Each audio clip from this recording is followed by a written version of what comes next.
Hello, everybody. Thank you for being here. My name is Jason. I'm with the Fire Marshal's office.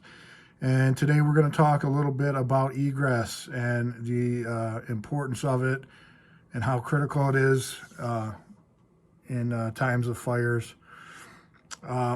First question we have is why is egress a critical piece of fire prevention? Well, as we may or may not know here, egress is how people are able to exit a structure. And as you can imagine, exiting a structure during a fire is just about the number one priority for people. And this being said is why, over the years, many fire codes have been established addressing egress and keeping safe, clear routes to exit of any type of building. Some of the things that have come up over the years is like for mass assembly structures, there are codes requiring main entrance and exits to be a certain size. There's codes regarding your occupancy may determine how many exits you need to have in your building. A lot of these main entrances and exits have to lock open during a fire alarm. That way people can just exit without having a problem. All exit doors on any exterior wall need to have panic bars. They all need to open towards the outside.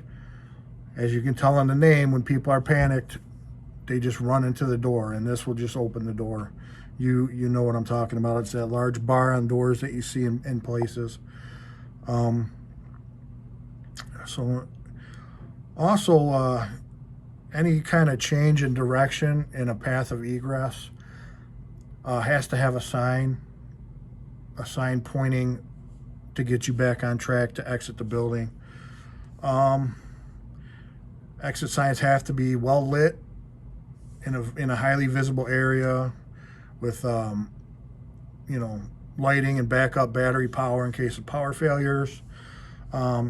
Talk about strobe lights. Strobe lights are very important as far as fire safety measures, because during a fire, hearing impaired people might be their only way that they know that there's something going on is by seeing a strobe.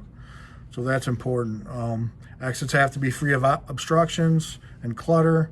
I'm sure we've all been to places where they think that the space in front of a fire exit is just more storage. That's not true.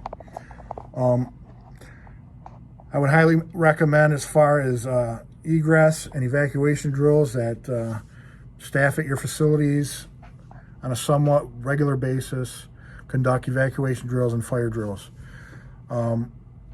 Those of you that work in the senior community buildings that have a lot of people that may or may not need further assistance should really practice until it becomes second nature. So many of our elderly will need help evacuating during a fire.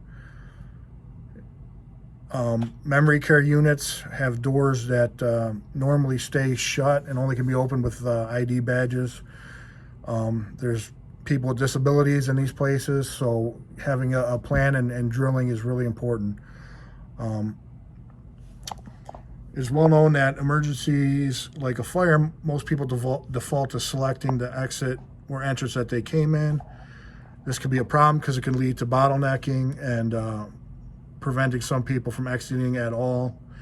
That can lead to injury or death even. Some people need to exit the building, or some people that are in a building for the first time may default to that entrance that they came in as how they leave, by not making themselves aware of other alternate routes of egress. This may be what they default to in a panicky situation. So in closing, if we educate people to be aware of their surroundings and always locate alternate means of egress, we may have better outcomes when disaster strikes. So thank you for listening.